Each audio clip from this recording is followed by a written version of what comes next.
Hi guys, in this video I want to talk about some of the mistakes that I made with friendship when I was younger in the hopes that those hard lessons I learned might help someone else out there. I know that there's this loneliness epidemic going around where a lot of people are feeling like they don't have a lot of people in their life, don't have a lot of friends, and I know from my own therapy clients that it's very difficult to deal with. It's a very painful type of grief. But I want to touch on why approaching friendships with such a scarcity or desperation or unhealthy attachment can actually paradoxically hurt you more, and also to propose an alternative way of approaching friendship. Also, just a little bit of an announcement. I did make a TikTok. It's been years and I finally caved. That is a place where I'm not just going to be making psychology content, although I will be posting some psychology shorts on there. It's more a place to expand what I'm already doing on here. I want to also veer a little bit into book talk, doing book reviews, and maybe just narrating beautiful scenery in my own voice. It's a little bit more creative than some of the psychoeducation that happens here. So check it out if you want. It's the same name. It's Psychology with Dr. Anna. Let's start by talking about attachment.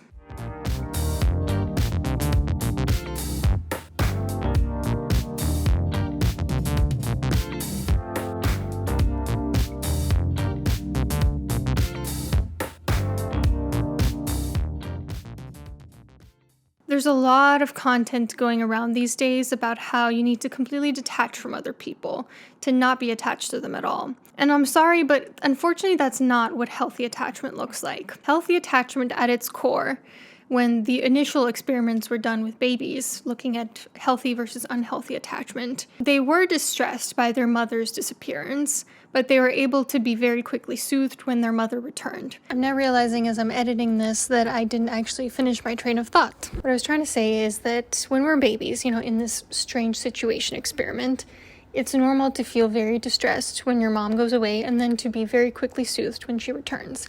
And then as you get older and mature, ideally healthy attachment turns into some form of healthy detachment. It turns into you are dependent with other people, you do enjoy their presence, you feel connected with them, you feel attached to them, but you can quickly bounce back if there's an unexpected rupture, if there is a detachment there. You understand that it's not the end of the world. And this kind of detachment, this healthy detachment of I care about you, I want to be connected to you, I am attached to you, but I understand that that could change at some point. It's very different from the kind of individualistic detachment that's being promoted on a lot of online spheres these days. What I'm seeing a lot of is you don't need anybody, be completely selfish, put yourself first at all times.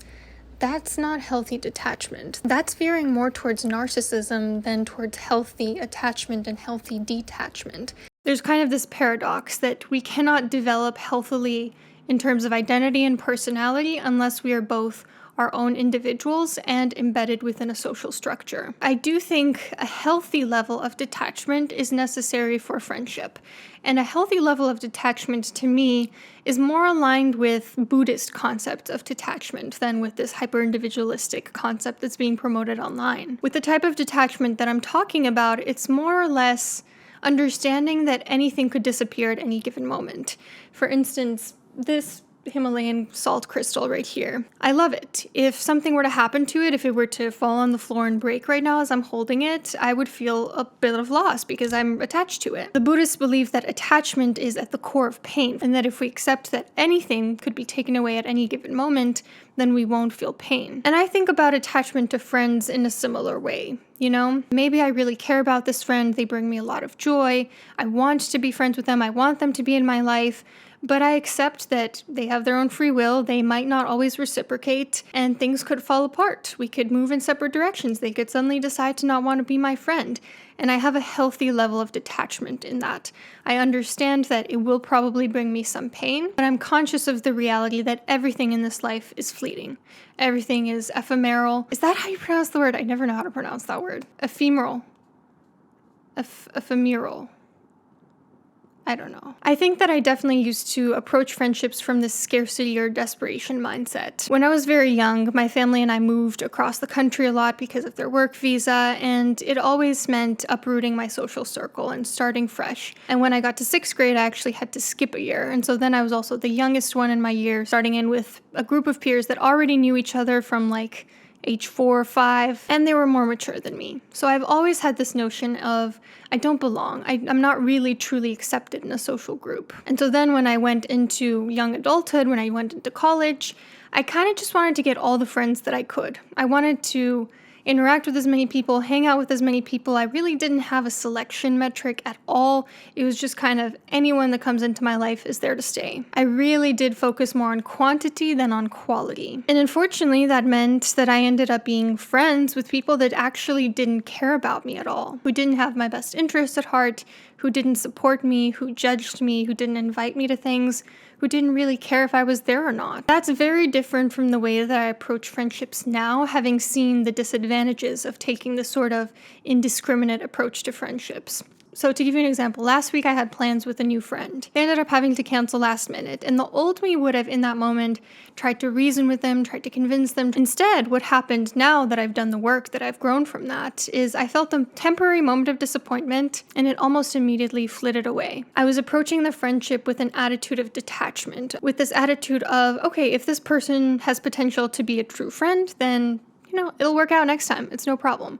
If they don't want to be a true friend, that's perfectly fine. There are plenty of fish in the sea. This is not the end of the world. I'm still going to go to this event and have a good time. Taking this sort of detached approach allows you to repel people who aren't in your life for the right reasons, as well as to attract the kind of friends that are there for true intimacy. And we're going to talk about what true intimacy looks like in a second. But I really want to drive home this message that loneliness caused by having the wrong friends, at least in my experience, is way more painful than the loneliness of not having anyone at all.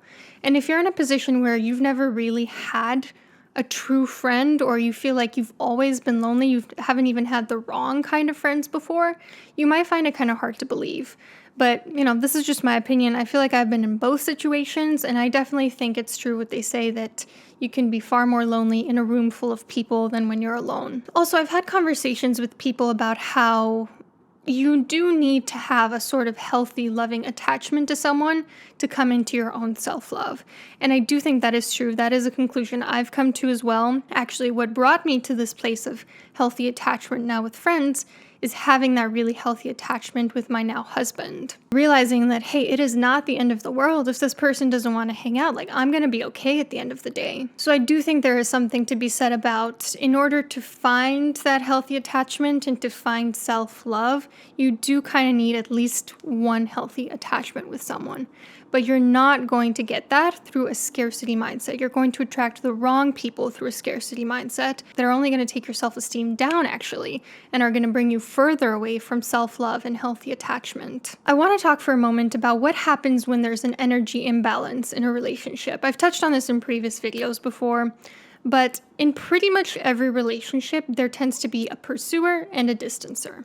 Now, in the early stages of dating, usually they say that men tend to be the pursuers, women tend to be the distancers, and then once there is a relationship established, women tend to be the emotional pursuers and men tend to be the distancers. Unfortunately, though we may deny it, no matter how kind of a person we are, there's always a power discrepancy when you know that the other person cares a whole lot more about the relationship than you do. It's very unconscious, but it is there. I think it's interesting that in the context of heterosexual dating, a lot of divine femininity gurus will tell you that as a woman, you need to lean back and not chase. Let the man be the pursuer and you be the distancer. Because in those situations, it's almost like they're trying to level the playing field. Because there's a systemic power imbalance between men and women already.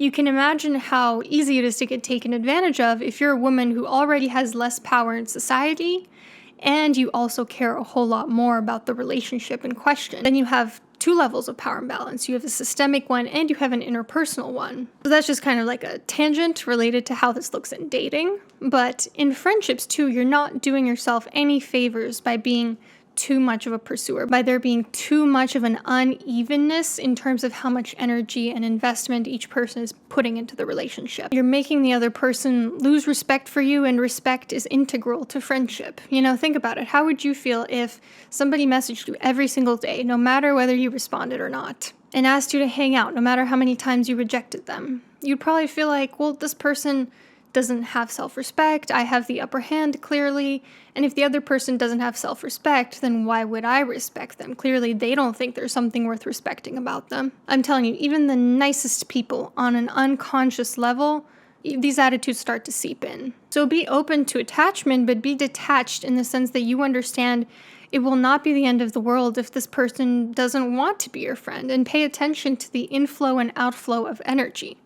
Now, this is different from quid pro quo, which, as we know from research on romantic relationships, when you start to keep track of how much you've done for another person versus how much they've done, that's a sign that the relationship's already disintegrating. I'm not saying keep tallies about who's winning and who's losing or who has the most power.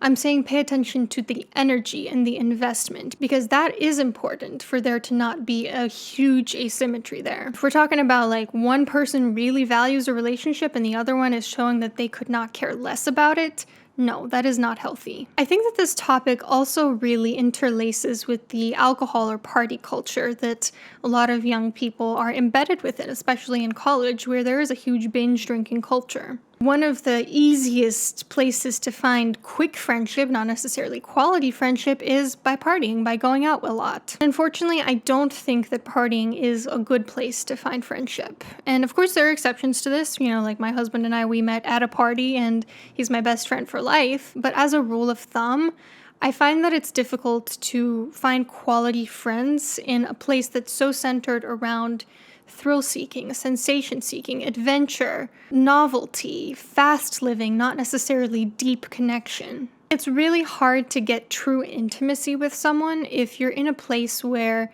alcohol or other substances are necessary in order for it to be fun. I don't go to concerts anymore that aren't fun for me sober. I don't go to places where sweaty people are pushing me constantly, where my ears feel like they're about to pop because the music's so loud, where the artist doesn't come on until like 1 a.m. That is way past my bedtime now. Nowadays, I only go to events where it is truly fun without a single drop of alcohol. The same thing applies to people. You shouldn't need to be buzzed or drunk or whatever else in order to be able to feel connected to someone else. If you are feeling like you need to take all these shots and whatever, wild party in order to connect with another person, you might want to ask yourself if you're trying to self-medicate or to numb the feeling that this person doesn't actually care about you, or trying to fabricate some sort of charisma between the two of you. Even in grad school, there is such a binge drinking culture, and I remember when I lived in Chicago before we moved across the country, I didn't like how centered around alcohol every outing was. It felt like it was all our friends wanted to do. So when we moved to somewhere where we didn't have any social group whatsoever, it was very much a turning point for me. I remember I was sitting right here at the window, looking out at the trees and journaling. And I made a list of all the things that I want to be different in this new chapter of my life. And one of them was that I don't want to have friends that want to drink all the time. And this past year, I haven't had a whole lot of time to really invest in creating a social group.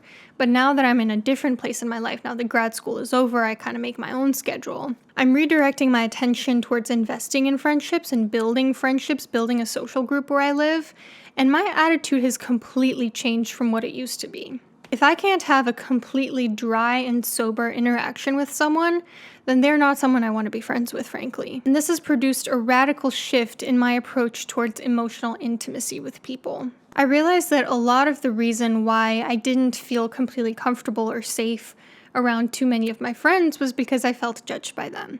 This was actually a different journaling practice that I'd done where I'd sat down and I wrote, what are the similarities between all the people that I truly feel safe and comfortable with? And I don't even have to think about it, and I don't have to put on a show. I'm just myself, and I can just even sit in silence. That was the thread connecting all of those friendships, was I felt like they have zero judgment for me no matter what I do. I knew that I could be at the lowest possible point, not my best self, and that they would still accept me and love me and want to be by my side. That is true emotional intimacy. It's the ability to be vulnerable with someone, to be not your best self, and to still feel safe. If you don't have true intimacy in a friendship, then what you have is not truly a friendship. It's just someone chasing stimulation alongside you. So let me give you an example. I was at an alumni reunion recently, and I was very shy, very awkward, socially anxious. I hate small talk. I don't like interacting in group settings. I prefer to interact one-on-one with people.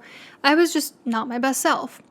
But even then, I noticed that there was one person who still wanted to talk to me and didn't seem to be judging me. And that to me was my sign that, okay, here we go. This is someone who's seeing the worst version of me. She still wants to talk to me and I still feel comfortable and I feel like she's not judging me. So that to me was a signal that this is a possible true friend.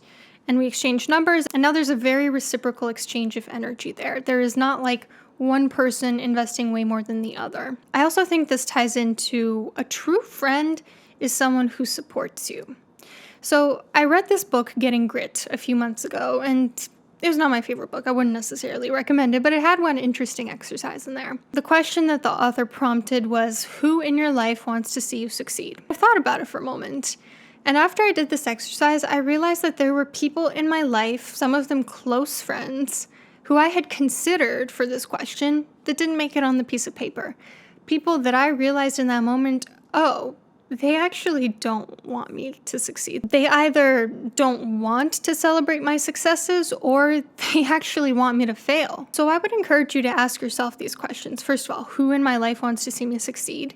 And then the follow-up that I would propose is, who did you not list in that question that you considered or thought of? In my case, there's not a direct correlation with closeness. Like a lot of the people in my life that watch my YouTube channel are not necessarily the people closest to me. They're just people that appreciate me. Most of my friends and family, with a few exceptions, don't actually watch this channel. And some people that I'm not even super close with do watch every single video. And when that happens, I make a quiet note of it. I understand that people in my life, most of them have very busy lives. They don't have time to be watching my channel. I don't hold any hard feelings for that. But I do make a quiet mental note of who does invest in that, who does show me support, regardless of our closeness level. I think it's just as important to keep track of who is showing up for you as much as it is to notice who's not showing up for you. Because that is also really helpful information to know where to pour your energy, where it is more of an even flow. And then, of course, the follow-up question to who in your life is not showing you support is, why are they still in your life? Surrounding yourself with people who want to see you fail or are envious of you is not going to bring you closer to success. It's probably going to affect you in negative ways. These patterns really get accentuated when you're at your lowest and when you're at your highest. When you're at your lowest, the people who truly show up for you and support you and care for you, really important information. And when you're at your highest, when things are going really well for you, like this past year, I got married, I published books, I finished grad school, I opened my own therapy business. Things were going really well for me. And I was honestly shocked that when I would ask certain friends, hey, did you check out my book? Even multiple times, they still hadn't, weeks, months later. And it was kind of like, how often do I really ask you for anything? This is a time in my life when you actually have a chance to show support for once. And you seem to be pushing that as far away from you as possible. And I realized something that honestly is kind of sad, which is that most people only really care about themselves. It's human nature to be selfish.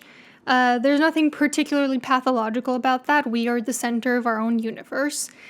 But don't expect people to bend over backwards or to be super elated for your successes, because they're just not. They care about their own successes. That's just the way it is. Probably not going to go on a limb to support someone else, and it's probably not personal. That's just the way most people are. Most people only start to want to show support when they have something to gain from it, when they want social capital, or when other people are already showing support. When it's kind of like a social pressure where they feel like, oh, now I get to be a part of this select group with this person.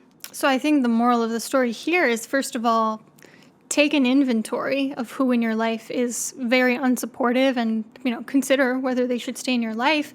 Take an inventory of who is really showing up for you. Consider if maybe there's more you can invest in those friendships. Also, again, practice detachment. Realize that people, no matter how good of a friend they are, no matter how kind of a person they are, they're probably not going to care more about your success than you do, and they're not going to care more about your success than they're going to care about their own success. And that is perfectly fine. It's not personal.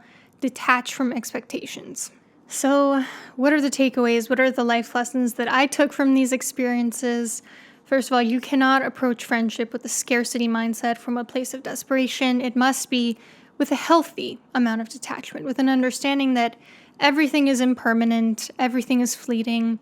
A person could come into your life today and it won't work out tomorrow, and that is just perfectly fine. Most people are not here to stay forever. That's true of everything in this world. And just because it didn't last forever doesn't mean it didn't hold value. You could be friends with someone for 2 years or 3 years. It's fine that it didn't last your whole life. I'm sure you still learned some things. A healthy amount of detachment means you put in effort to initiate a friendship. You wait to see if it's reciprocated. You don't keep pouring more and more energy into friendships that are just going to bleed you dry. Also, pay attention to who you feel safe with, who you feel you can be vulnerable with, who doesn't judge you, who can accept you at your worst. Invest into those friendships. And on the other hand, distance yourself from people who do make you feel like you're the worst, who do judge you, who you don't feel comfortable with, who make you want to self-medicate when they're around, who don't want you to succeed in life. And start off slow. If you're starting from scratch like I am, I have zero social circle where I am, except for, people living in my household. Take chances on people based on how they make you feel rather than what they have to offer, whether it's socially, financially, or anything else. It does not matter what they bring to the table, except for how vulnerable you can be with them, how truly intimate you can be with them. And understand that if they're not a great friend for you, if this doesn't work out, that's perfectly fine. Maybe they'll introduce you to someone else in their life who is a better fit for you. It doesn't mean that you took an L. It doesn't mean that because the friendship didn't turn out super close and super long lasting, that it didn't bring something of value. And understand that there's no scarcity of people out there. All you need is just a handful of quality people in your life. It doesn't matter if you've gone through every person in your cohort or every person in your small town. It does not matter. All you need is a couple people that make you feel truly accepted, that you can go to when you need to, that want to see you succeed. You're not coming at it with this scarcity mindset because you understand you don't need that much. You don't need 20, 30 really close, supportive friends. You need like 2 or 3. So just keep trying, don't get discouraged, and try to recalibrate your feelings based on how the other person makes you feel. I hope this was helpful. Let me know what you thought. I'll see you soon.